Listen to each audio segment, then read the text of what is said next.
Welcome to Hatcher History, the past unlocked, telling the story of the people, places, and decisions that changed everything.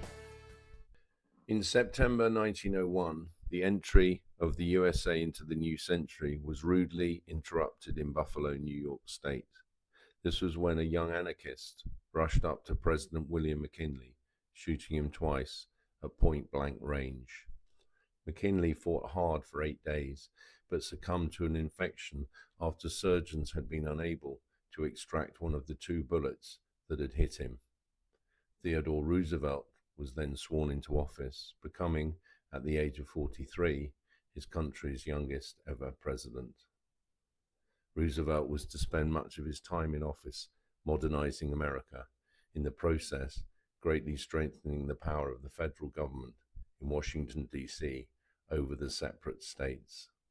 This allowed the creation of an economic and political framework that over time was to make his country the century's most powerful superpower. Under McKinley and then Roosevelt, the USA also acquired new colonial possessions in the Pacific and in the Caribbean, including the Philippines, Puerto Rico, and Guam, as well as considerable rights in Cuba. In April 1906, however, the country was forced to take stock when a terrible earthquake destroyed much of San Francisco. However, the city was rebuilt in record time, with this achievement later celebrated when it hosted the Panama Pacific International Exposition in 1915. This massive world fair was staged ostensibly in order to highlight the recent completion of the Panama Canal, one of the world's greatest ever engineering feats, but in reality it showcased the recovery of California and San Francisco from the ruin of 1906, by inference suggesting the latent power and strength of the country itself. This growth, backed by the promise of the American dream, stimulated the largest migration in the history of the world, with some 13 million people making the journey across the Atlantic between 1900 and the beginning of World War I.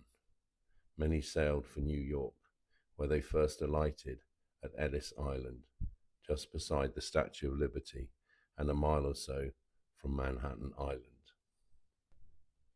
But not all Americans flourished in the America of the new century.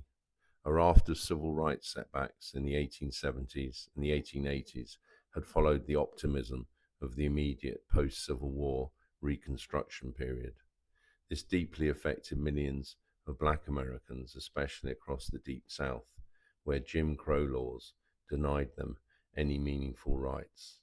In 1909, the NAACP, the National Association for the Advancement of Colored People, was set up largely in response to race riots the previous year in Springfield, Illinois. This was the hometown of Abraham Lincoln. The NAACP and other civil rights groups played an important part in the development of the USA, especially later in the century during the great civil rights movement of the 1950s and the 1960s. Russia, a vast empire that sprawled across 2 continents, remained by far the most backward of the 6 great powers at the beginning of the new century. Slavery, in the form of serfdom, had only been abolished in the 1860s, although this had not stopped the Romanov Tsars from continuing to rule with an iron fist. Russia's weakness was confirmed in 1904-05, when it was soundly beaten in the Russo-Japanese War. This had broken out over rival claims on the Chinese mainland and in Korea, and began with the Russian Pacific Fleet being destroyed while at anchor in Port Arthur. This stunned not only the Russian aristocracy who ran the military, but also observers from across Europe. To avenge this, these military commanders persuaded the Tsar to order the Russian Baltic Fleet to leave Europe and set sail for the Pacific. But after a 6-month journey halfway around the world via the Cape of Good Hope, this too was soundly beaten, this time at the Battle of Tsushima. An embarrassed Russia was forced to sue for peace, and the humiliating defeat of Russia's autocratic regime was not lost on its European rivals, particularly in Berlin. It also fueled a political crisis that turned out to be the forerunner of more decisive events in 1917. In January 1905, this first Russian Revolution broke out in St. Petersburg, the Russian capital, following Bloody Sunday, when the cavalry opened fire on a large crowd. This was when 100,000 workers, led by Father Gapon, marched on the Winter Palace, hoping to hand in a petition to Tsar Nicholas II. About 1,000 demonstrators lost their lives, with many more injured or arrested. But the demonstration caught the mood of the nation and provoked a series of strikes, riots, and mutinies that lasted through the spring and the summer. Under a new constitution, hastily written to appease the Russian people, a parliament of sorts, the Duma, met in October, and a prime minister was for the first time appointed to look after certain affairs of state. But these reforms were really no more than short-term expediencies, with real power retained by the Tsar. Having claimed the support of the middle classes with its limited representation in the Duma, the Tsar slowly looked to reassert his authority.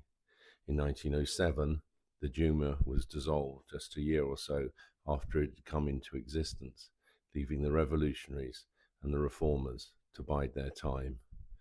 This was to come a decade later, after more military fiascos and defeats in World War I.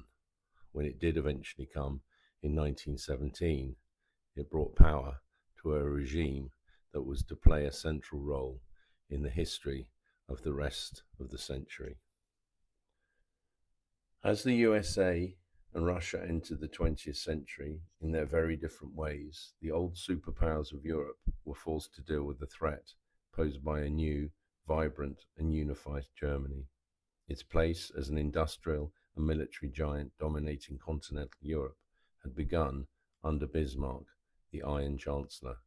He had famously said in 1862 that he would build a new Germany, a Second Reich, by iron and blood, through the power of industry and the might of the military. Bismarck led Germany in this quest for 20 years after unification in 1871, but was retired soon after the succession of Wilhelm II. The new Kaiser then quickly embarked on a series of new diplomatic and strategic policies that aimed to change Germany into a global power. In 1897, his new plan of Weltpolitik, or world politics, a new vision for the coming century, was outlined. In this, Germany's new status on the world stage was imagined increasingly through the acquisition and expansion of an empire in Africa, China, the Middle East, and elsewhere. This was seen most clearly through an ambitious policy of constructing a new powerful navy. This, he hoped, would soon rival the Royal Navy of his grandmother. Relations between Germany and its rivals were not helped either by the Kaiser's plans to push German influence down into the Ottoman lands that linked Europe and the Middle East. This once great empire had fallen into poor political state in the 19th century, becoming known as the sick man of Europe. But at the same time, its lands were becoming increasingly important strategically because of the growing promise of oil in the Middle East and Persia. The Kaiser was determined that Germany would claim its stake there. Matters were further complicated by the success of the Young Turks Rebellion in 1908. Consequently, the two governments discussed plans for rail and pipeline links, and German firms were encouraged to expand into this new sphere of German influence. The German incursion into Ottoman lands worried both Britain and France, who had both long resisted foreign intervention into the Eastern Mediterranean and the Middle East.